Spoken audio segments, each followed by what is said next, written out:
Fracasar es un privilegio de pocos.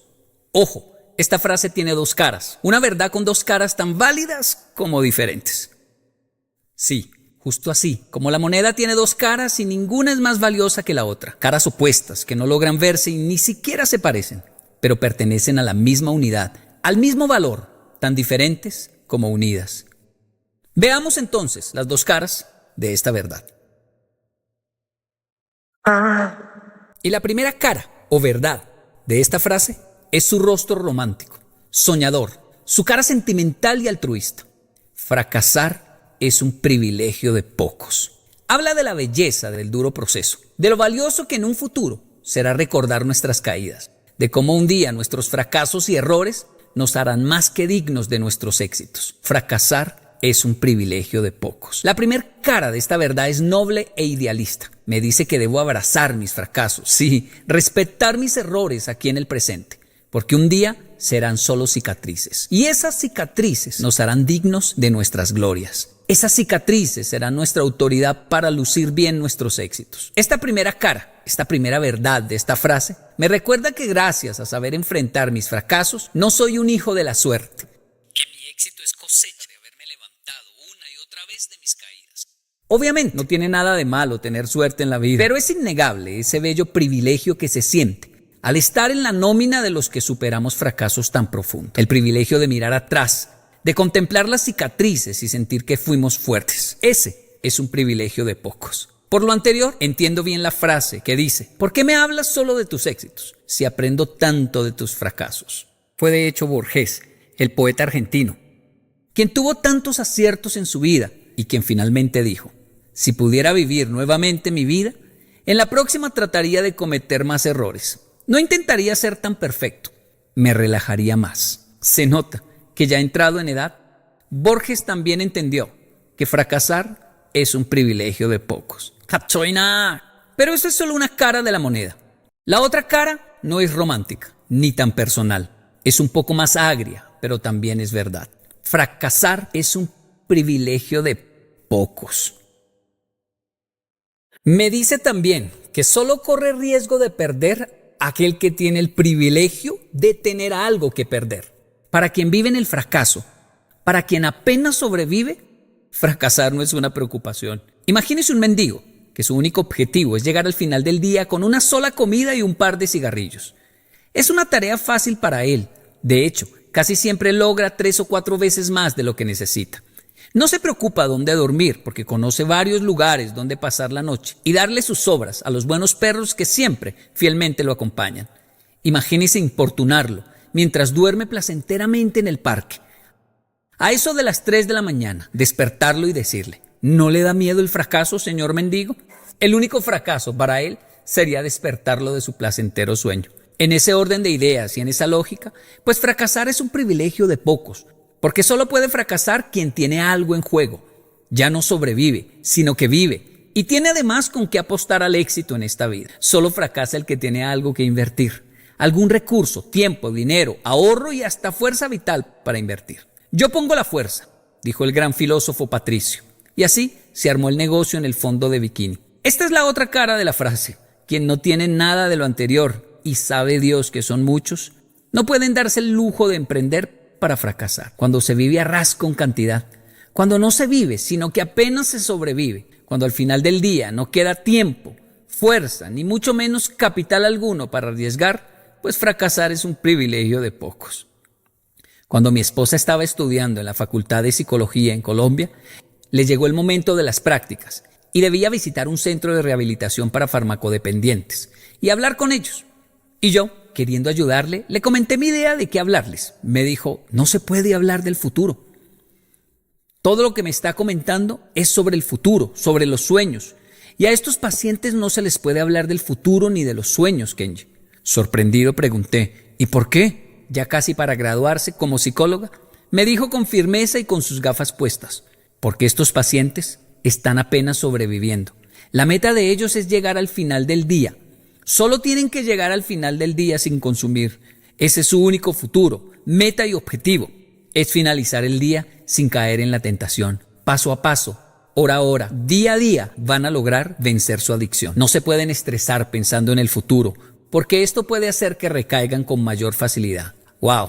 Hay un momento en la vida del ser humano en que no debe concentrarse en cumplir sueños, metas y mucho menos que la sociedad imponga. Cuando uno está en cuidados intensivos, debe concentrarse solo en respirar, sobrevivir un día más.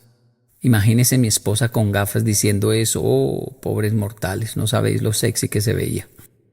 Por eso las dos caras de esta verdad. Para unos, la verdad dice que debemos abrazar nuestros fracasos para ser dignos de nuestros éxitos. Para otros, esta verdad nos dice, hey, no es hora de privilegios, es hora de abrazar la vida, respire, continúe luchando, sobreviviendo. No se puede hablar de deporte cuando el cuerpo está enfermo, ni de emprendimiento fracaso cuando hay pobreza, cuando la vida misma es un fracaso constante y lo único que hago es intentar sobrevivir un día más. La culpa de esta última realidad, de una cara de la moneda, se puede dividir entre muchos factores, desde el clima, la historia, las regiones, la cultura, los padres, la misma suerte y, por supuesto, los ideales y sus gobiernos.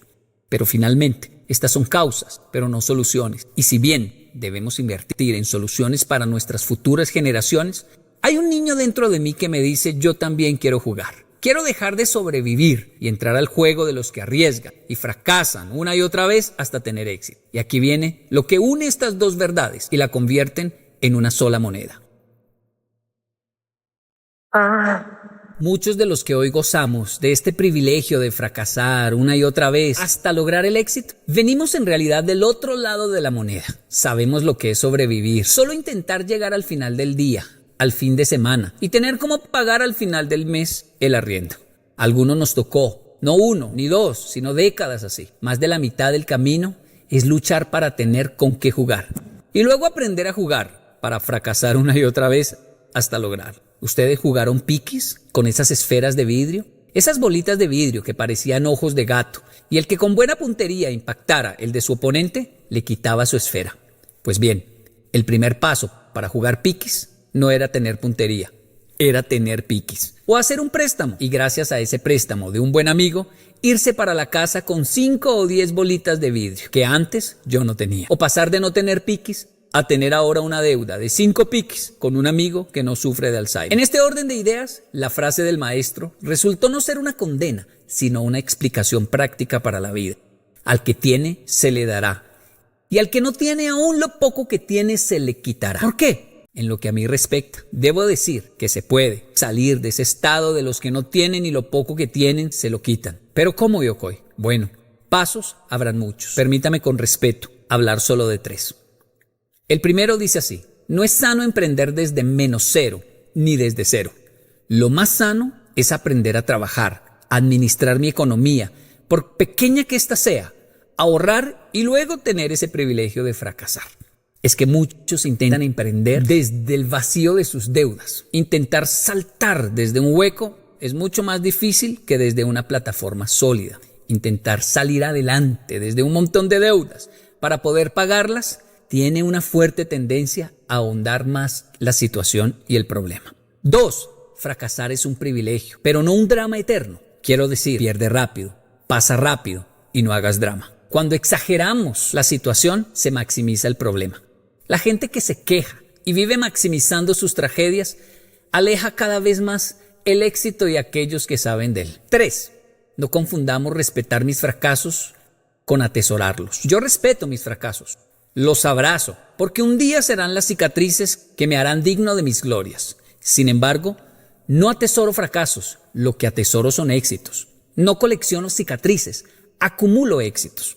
Una vez dije que el éxito era una montaña de fracasos. Sí, pero en la cima ya no hay fracasos, en la cima estoy yo, por encima de ellos. No me puedo quedar revolcándome abajo en los fracasos, porque lo que atrae un éxito no es un fracaso. En realidad es otro éxito más pequeño y otro un poco más grande, y así sucesivamente hasta que mi éxito sea sólido. En el video anterior a este, vimos cómo mi cerebro tiene la tendencia a repetir. Pues bien, también lo puede hacer con el éxito. Un entrenador de básquetbol hizo un interesante experimento. Dividió su equipo en 2 grupos y los puso 7 días a lanzar media hora diaria al aro. Y a la otra mitad de grupo los puso a lanzar media hora, pero sin balón, solo en la mente. Media hora diaria imaginando que encestaban y los otros haciéndolo realmente con el balón. Luego, al final de semana, hizo las pruebas de quién tenía mejor lance. Para sorpresa de todos, los que acertaron más fueron aquellos que lo hicieron solo en la mente, sin el balón. Claro, es que los jugadores que lo hicieron en la mente pocas veces se equivocaban. Luego la mente se acostumbra a encestar, brinda seguridad y realmente termina aconteciendo. Pero a esta altura del juego nadie duda de la importancia de la seguridad que nos da ganar, de la seguridad que nos brinda nuestros éxitos pequeños. Por eso, aunque le parezca absurdo, no se vaya a dormir en derrota, no acumule fracasos, coseche éxitos así sean pequeños. Yokoi, pero mi día fue un desastre y así me tengo que ir a dormir. No, de hecho no. Puede lavar la loza, eso es un gran éxito. Saque la basura, eso es otro éxito. Podemos barrer la casa, eso es otro éxito. Esta serie de éxitos pequeños en medio de nuestros fracasos son los que nos acercan cada día a nuestros éxitos grandes. Cosecha logros pequeños en medio de tus fracasos y estos te acercarán a tus grandes éxitos. No me gusta la historia del burro, que su amo amarró a un caballo salvaje para capturarlo. Y el caballo enfurecido derribó una y otra vez al pobre burro intentando soltarse. Horas y horas cayéndose una y otra vez, pero cada vez que se levantaban, el burro, que conocía el camino a casa, lo hacía un poco más cerca a su hogar. Y fue así que el amo logró capturar aquel caballo en el corral, gracias a la estrategia del burro. Luego soltaron al burro y este termina siendo un ejemplo de disciplina y persistencia. Pero como a mí me gusta cambiar finales, fantaseo con el hecho de que aquel caballo llegó cansado y manso al corral. El hombre que los amarró los soltó y se fue a dormir feliz por su nuevo ejemplar. Mientras tanto, el burro fue directo a beber agua y bebió intensamente. Luego durmió unas horas intensamente recuperándose. Pero a eso de las 3 de la mañana, el burro entró despacito a la habitación de su amo. Le dio un tren de pata y una paliza horrorosa por amarrarlo al caballo. Después de recibir la tremenda paliza del burro, el amo se sintió fracasado. Pero el burro le dijo: tranquilo jefe, que fracasar es un privilegio de pocos. ¿Qué tal? ¿Cómo están? Soy Yokoi Kenji y esto es Cuentos Populares Japoneses. Hansemon Tohae. La mosca. Yoroshiku. En el día de hoy, la mosca. Dice así. Vivía una vez en la ciudad de Nagoya el rico comerciante de telas Hansemon, al que le gustaba por encima de todo un buen vaso de sake. Le gustaba el vino también, a tal punto que los tazones normales de porcelana no eran bastante grandes para él. Entonces mandó fabricar un enorme cubilete laqueado que contenía el volumen de un cántaro entero de sake. Un día, como de costumbre, el señor Hansemon, después de una buena comida, mandó que le llenaran de sake su cubilete preferido. Lo cogió con las manos, cerró los ojos y bebió sin detenerse. Ocurrió que justo en ese momento una mosca curiosa volaba a su alrededor. Cuando los criados quisieron cazarla, cayó directamente en el cubilete y antes de que los sirvientes pudieran advertir al señor Hansemon, este se la tragó en un sorbo de sake. Los sirvientes pidieron perdón a su amo. Este estaba de buen humor, como siempre cuando bebía, y los perdonó. Pero la mosca se encontraba en su estómago. Allí revoloteaba y zumbaba, y eso no le gustó al señor Hansemon, nada en absoluto. Se montó en su silla y mandó que le llevaran a la casa del famoso médico Hori. Ante la pregunta del médico, el señor Hansemon le contó sus penas. Doctor, he bebido hoy un excelente sake, pero desgraciadamente al mismo tiempo me he tragado una mosca y ahora revolotea en mi estómago, zumba y es muy desagradable. Dígame qué debo hacer. El médico hizo un gran esfuerzo de reflexión, inclinó la cabeza y dijo: lo mejor será que se trague una rana. Esta atrapará la mosca y se quedará tranquilo. El señor Hansemon le dio las gracias. Mandó que le llevaran rápidamente a casa y envió enseguida a sus sirvientes al jardín para que capturaran una rana. Luego se la tragó y al cabo de un momento el zumbido de su estómago cesó. Pero ahora, en el estómago del señor Hansemon, tenía, en lugar de la mosca, una rana. Y esta no estaba a gusto en absoluto. Daba saltos, croaba y tampoco era especialmente agradable. El señor Hansemon subió otra vez a su silla y mandó que le llevaran a la casa del famoso médico, el señor Hori. Allí se lamentó: doctor, me he tragado una rana como usted me aconsejó. La mosca ya no zumba, pero en su lugar la rana no cesa de saltar y de croar en mi estómago. Y también es muy desagradable. ¿Qué debo hacer? El médico reflexionó, inclinó la cabeza con gesto pensativo y acabó por decir: como tiene la rana en el estómago, tráguese una culebra. Esta se comerá la rana y se quedará tranquilo. El señor Hansemon le dio las gracias, mandó que le llevaran a casa y envió a sus sirvientes al arroyo a capturar una culebra. Se tragó la culebra y la rana se acabó. Pero la culebra, a su vez, no encontró el lugar a su gusto. Se retorcía y silbaba. Esto, evidentemente, no le gustó al señor Hansemon. ¿Qué podía hacer, aparte de dirigirse de nuevo a la casa del médico, el señor Hori, para pedirle consejo? Doctor, me he tragado una culebra, como usted me aconsejó. La rana ya no me atormenta, pero en su lugar, la culebra se retuerce en mi estómago y silba. Es muy desagradable. ¿Qué debo hacer? El médico reflexionó durante más tiempo esta vez y luego dijo: si la culebra le molesta, tráguese un jabalí. Este matará a la culebra y se quedará tranquilo. El señor Hansemon le dio las gracias y envió inmediatamente a sus criados al bosque para que capturaran un jabalí. Se lo tragó y realmente, al cabo de un rato, el silbido de la culebra cesó. Pero un jabalí en el estómago es todavía peor que una culebra. Furioso, el jabalí corría por todas partes, daba golpes con las patas y gruñía.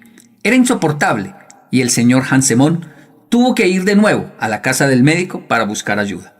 Doctor, ayúdeme. El jabalí ha matado a la serpiente, pero me está destrozando el estómago y gruñe tanto que es completamente insufrible. ¿Qué debo hacer? De nuevo, el médico reflexionó largamente y acabó por decir: lo mejor contra un jabalí es un cazador. Tráguese un cazador. Este matará al jabalí y se quedará tranquilo. El señor Hansemon dio gracias al sabio médico y corrió a su casa. Inmediatamente envió a sus criados a las montañas para traer un cazador. Cuando éste llegó al día siguiente, el señor Hansemon no le hizo pregunta alguna y se lo tragó rápidamente. El médico tenía razón. Al cabo de un instante se oyeron disparos en el estómago del señor Hansemon. Era el cazador, que quería matar el jabalí, pero en la oscuridad que reinaba en el estómago le costaba mucho alcanzar su presa, y como mató al jabalí con la última bala, no le quedó más munición para abrirse paso a sí mismo y salir. Así que hasta los días de hoy se encuentra el cazador solitario en el vientre del señor Hansemon.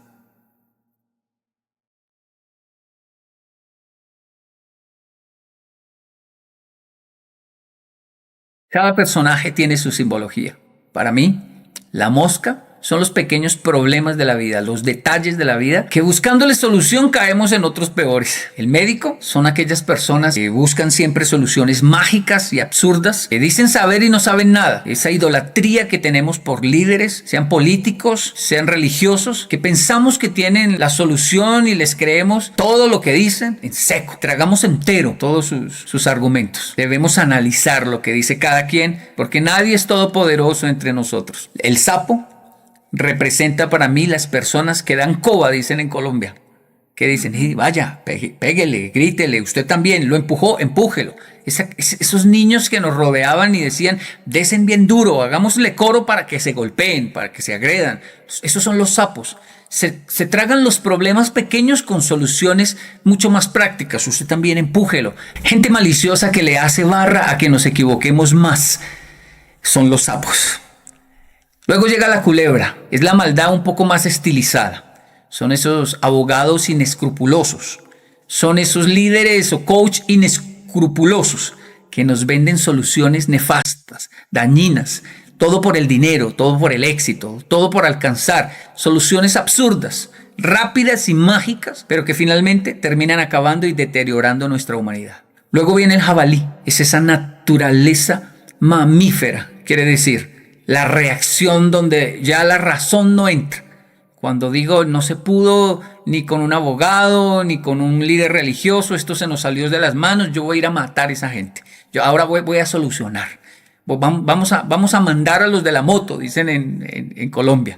Es decir, al sicario, al loco, vamos a atacar la violencia, la sangre. Este año lo matamos, de este año no pasa. Yo no me voy a quedar con esto, voy a matar y a comer del muerto. La parte más grotesca y animal de nuestra naturaleza sale a luz en un jabalí enloquecido en el vientre de nuestra existencia. Y entonces aparece el cazador. Somos nosotros, el ideal, la persona que queremos ser, pero que queda perdido en la oscuridad de la existencia sin balas, cazando un jabalí. Es una gran reflexión para que no nos pase. Todos sentimos que tenemos un gran talento, pero es fácil dejarnos llevar por el vientre y terminar desaprovechando el tiempo de nuestra existencia perdidos en la soledad de la violencia y de las malas decisiones. Y esto lo digo porque aunque parece que el protagonista de la historia es el señor Hansemon de la bella ciudad de Nagoya, en realidad no lo es. La historia termina revelando al final quién es el protagonista de la historia. Y el protagonista es un cazador que vive solitario hasta los días de hoy, intentando encontrar la salida, cazando un jabalí en la oscuridad de la existencia del vientre.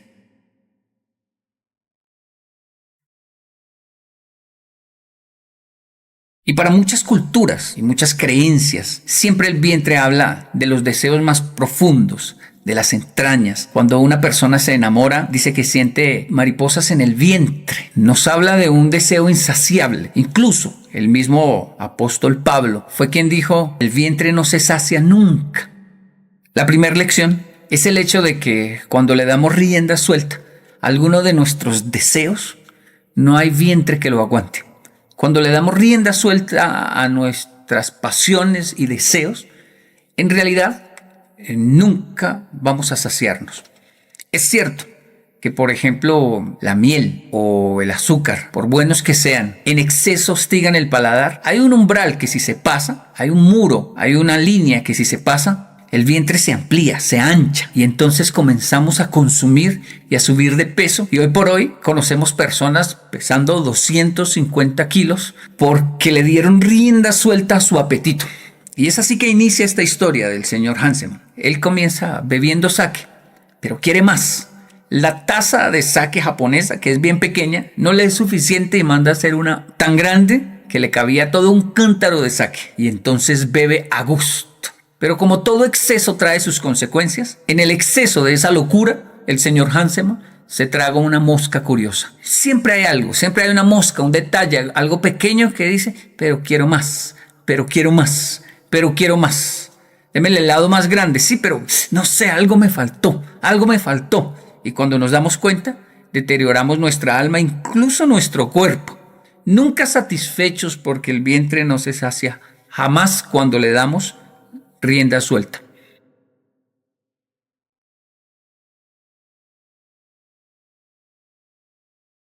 Hay belleza en no lograr las cosas. Hay belleza en decir, lo intenté pero no pude. Hay gran belleza en volver a la casa y decir, quedé en cuarto lugar, quedé en tercer lugar. No me dejaron participar. Hay belleza en mirar a los amigos y decir, me rechazaron, no quiso ser mi novia. Hay gran belleza en nuestras limitaciones como seres humanos. Pero algunos se han dedicado a creer que no hay nada imposible, que tenemos que lograrlo a como dé lugar. Y entonces buscamos salidas extremas. Cualquier disculpa para ir a torcer el brazo de quien sea, pero lograr nuestro acometido. Este tipo de personas generalmente son aplaudidas por la sociedad. Lo que él se propone lo logra. Todo lo que quiera lo hace. Todo lo que desee él va y lo cumple. Sí. Claro que se puede hacer, pero ¿a qué costo? No está bien acostumbrarse a los fracasos, ese es el otro extremo, pero tampoco está bien sentirse todopoderoso como el señor Hansemon y decir, vaya, entonces háganme una más grande, una taza para mí, algo que yo sienta un río de licor entrando por mi garganta. Perfecto, tenía dinero, era un hombre emprendedor y que lograba todas las cosas, la mandó a hacer y lo hizo. Pero una mosca entró en el torrente, porque siempre hay detalles que se van pasando cuando nos sentimos todos.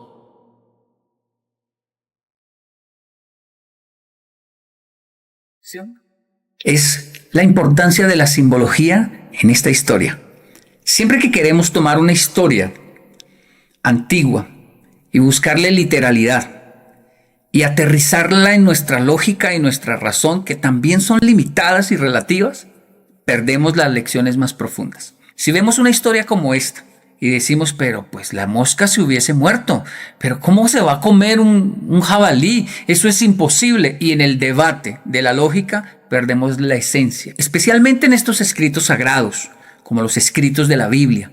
Cuando les buscamos literalidad, cuando queremos no verlos como una simbología con una lección importante, sino que nos concentramos en si eso es posible o no es posible, Si Jonás se lo tragó un pez grande o no se lo tragó un pez grande. Si eso realmente es posible. ¿A cuántas personas se ha tragado un pez grande? ¿Eso realmente aconteció o no aconteció? En el debate de la lógica de la razón, perdemos la esencia de las lecciones. El libro de Jonás es maravilloso porque tiene lecciones de política, tiene lecciones de humanidad, tiene lecciones de egoísmo. Él dura 3 días en el vientre de un enorme pez y luego es vomitado en una isla para que entienda de que no deberían existir partidos políticos que anulen nuestra humanidad.